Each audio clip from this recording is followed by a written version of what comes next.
Hi, it's Zach again, and it's time for another episode of me talking about watching The Bachelorette. And listen, y'all know the deal. I'm a busy person. It seems to get later every week. Okay, this is just the third week, but you know, I'm a busy person. So, I do want to get started. We left off last episode with this Demario situation. He's a troll. I don't know why Rachel was even entertaining the idea of talking to him other than some clickbait and get people to come back to the next episode. And you know, honestly, when she does approach him tonight on tonight's episode, she's like, oh, it took guts to come back to the mansion. Girl, no. You don't owe this hoe anything. You don't owe him nothing. I was like kind of really weirded out that he was like, I'm not gonna take no for an answer. That is some like weird ass rape culture stuff right there. That's what I gotta say about that. So I appreciate that she stood her ground. I said, yes, come through, woman. Yes, you do this. You're a strong man. You don't need no boo. And honestly, like, seriously, you don't. You don't need any of these guys. Like, you're much better than all of them. Please, please search for somebody else.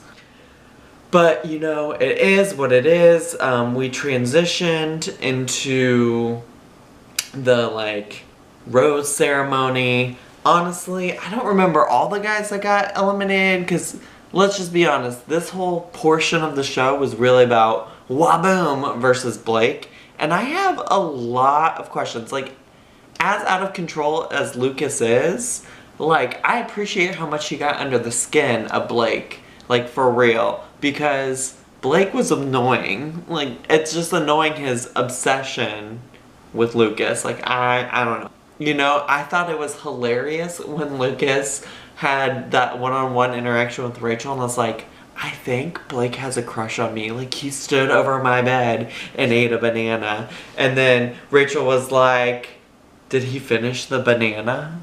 Like, that was the most important part of that. Like, that was the only question you had, girl. I had a lot of questions, but you chose that one. You said, I need to know, did he get all his potassium from that banana or not? Listen, I was also surprised that my boy Blake was on that keto diet. Hey, come through, keto friend, keto fam, what's up? But that doesn't make up for the fact that, like, Blake is obsessed with Lucas, and it's weird. It's weird. Honestly, I was waiting for the two of them to, like, profess their love for each other. When they both got eliminated and didn't get a rose, you know, I was just waiting. I don't know, like, the interaction that they had after that just seemed so scripted and fake that I was waiting for them to say this was all a publicity stunt. We're actually gay lovers. We want to spend the rest of our lives together. But it didn't, and it was just awkward and uncomfortable. So, bye. Next. So, the first date was going on the Ellen show. It had Brian, Peter, Alex, Will, Fred, and I think, honestly, I'm forgetting somebody because I'm pretty sure there were 6, and I only just counted 5 there. Oh, the kissing awkwardness, though. That was so weird. Like, the whole conversation, the multiple conversations about who she kissed and who she didn't, and like Brian putting it on blast that they had kissed, and then the other guy that I don't remember putting it on blast, and then like Fred and the tickle monster being like awkward, like, well, we haven't kissed Rachel yet. Like, that was all awk. Like, super awk. And basically it turned into them all trying to make out with Rachel later, which was also uncomfortable. But, oh my gosh. That shirtless dancing, I was here for it. Actually, all of them. Honestly, it made me think about Alex in a whole different way. He had me feeling several types of ways. Specifically his dancing, those like legging tight things he was wearing. And as awkward as the tickle monster is, like, he was oddly endearing and cute in this episode. I think that that's because I'm, like, here for awkward gentlemen. Like, it's, like, my gig. Let's get down to the real root of the business, which is Fred is awkward. And it's always been clear to me that Rachel was never going to be able to get past the like camp counselor thing. Like, let's just be honest, it was never happening. And so then when he had that one-on-one time with her and he went in or not even he didn't even go in for the kiss. He asked, can I get a kiss? And then he started talking and then kissed her and then finished talking. And you could just tell the whole time, it was like you could almost see her pulling away from him. I don't know that I've ever felt so uncomfortable in a moment of television before. Like, it was awkward. It was uncomfortable. I just like about pooped myself when I thought she was gonna give him the rose, and thank God that she didn't. And also thank God that she gave Alex the rose, because I'm gonna need to continue seeing his attractive body the rest of this season. The individual date, honestly, I don't even have a lot to say about the individual date. I don't remember Anthony from Chicago. The horse thing was weird. Like, why did they go into these stores with the horses? How did they not expect horses to poop inside? And then did they have to blur it? Because later, when they had that mud that looked like horse poo, they didn't blur that. So I just was like, this is weird. Anthony's boring. You know, the city skyline dinner thing was cute. It was very like La La Land-esque. But like, also boring. Like, so boring. Like, I wish they could have just cut that scene out. It was so unnecessary to me. Date 2 was obviously a lot more interesting. One, because it mostly involved nearly naked men wrestling with each other in mud. And I'm gonna be honest, Rachel was clearly just here to get the men shirtless this episode, and I'm not mad. I'm not complaining. Rachel, thank you. With that being said, I have a lot of questions about why she brought her friends along.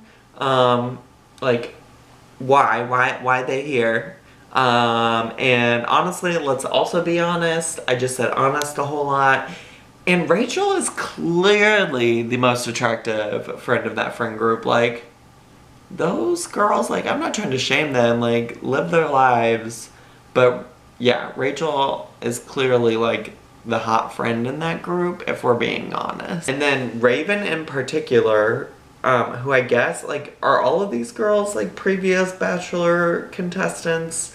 I don't know, but Raven, I was thinking like, this girl is my girl. She got the fireball, but she do look like a Kylie Jenner knockoff, if we're being honest. Wow, I have said if we're being honest a lot in the word honest. I apologize. That's annoying. She also was trying to start something clearly for the producers. Like, she was meddling. She knows, like, I need to get these coins for being on TV, so let me meddle. Let me stir the pot. She was stirring that pot and asking all these questions of these boys to get Eric riled up. You knew what she was doing. Don't act like you didn't know. She really is just trying to get that screen time, make sure that she keeps her worth there as Rachel's friend. Thinking about the wrestling, you know, all the dudes were hot. If I'm gonna be honest, Bryce is a butterface. It's probably the first time I've realized that, but also the first time I've even really noticed he was on the show. Who I'm really here for from this group of guys is Kenny. Kenny could wrestle me every day. I think I said that actually in my first video I made about this. Like, I am here for Kenny. He can get it. Eric, however, I just like do not like this guy's attitude. And you know, this kind of moves into like this bigger issue, right? This bigger issue of Iggy. And like, I have a lot of questions about his insecurities more so than some of the concerns that other people on the show had, because like, I don't know, I think Rachel has made it clear, like, she's at a different place with everybody, and I think that that's okay. And he's just a little insecure, I think, in his own, like, masculinity and confidence, that he's worried about, like, why he's not having the same experience that other people have. Now, this nonsense about other people, like, coming for him being, like, aggressive and things like that, to me, that's borderline, like, oh, one time the black man on the show kind of raised his voice a little bit, and now we're gonna attribute aggressiveness towards him, and I don't like that. Like, I'm not here for that. Like, I do think his questioning of why he's not getting the same experience as the other guys is a little weird, and like, not my, like, I'm not there for that, because like, dude, you signed up for a dating show with like all these other men. You're not gonna get the same experience, and you can't get upset and start questioning yourself based on that. With that being said, it's totally inappropriate to call whatever we saw on TV. None of his actions were aggressive, except maybe at the very end when he like really lost it because all these people were talking about him. But prior to that, I would not say any of that was aggressive. And honestly, like, Lee seems like he is not here for the right reasons. It seems like he's here to stir up trouble. And I just can't see him with Rachel anyway, so he needs to go. Iggy, what are you doing? You didn't get to go on a date with Rachel, so you choose your one-on-one time that you do get to badmouth Eric, who already has a rose? Where's the logic there? Like, you can't even argue that he's, like, trying to bring Eric down to keep a spot open for him, because Eric's got the spot already. So why are you coming for him? That doesn't make any sense. I don't know, that whole ending, like, I get the feeling that clickbait at the end of the episodes is like the Bachelor and Bachelorette's thing. And honestly, it's so annoying because the people that are gonna watch, you know? Like, stupid.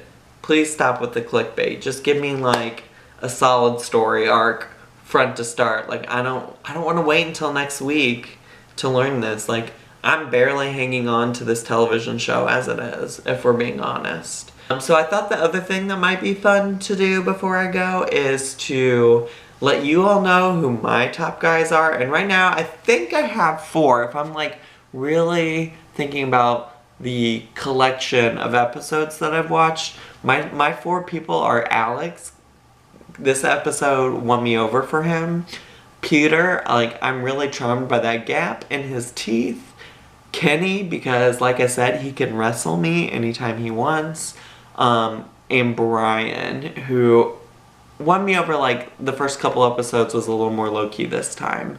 Otherwise, like, most of the people are either annoying or, like, don't really catch my attention, catch my eye. I'm really here for these 4 guys. That's all I got for this week, and I'm gonna try to do better next week and get on top of this a little sooner. But I really appreciate all of you that are watching these videos and my reviews.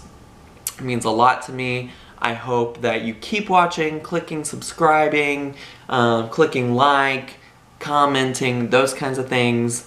I want to make sure that this is something you enjoy watching, so let me know down below if you like these things. And I've done a lot of rambling today, but that's how it is right now, because that's kind of where my life is at. So thank you so much for watching, and I'll see you all in my next video. Bye!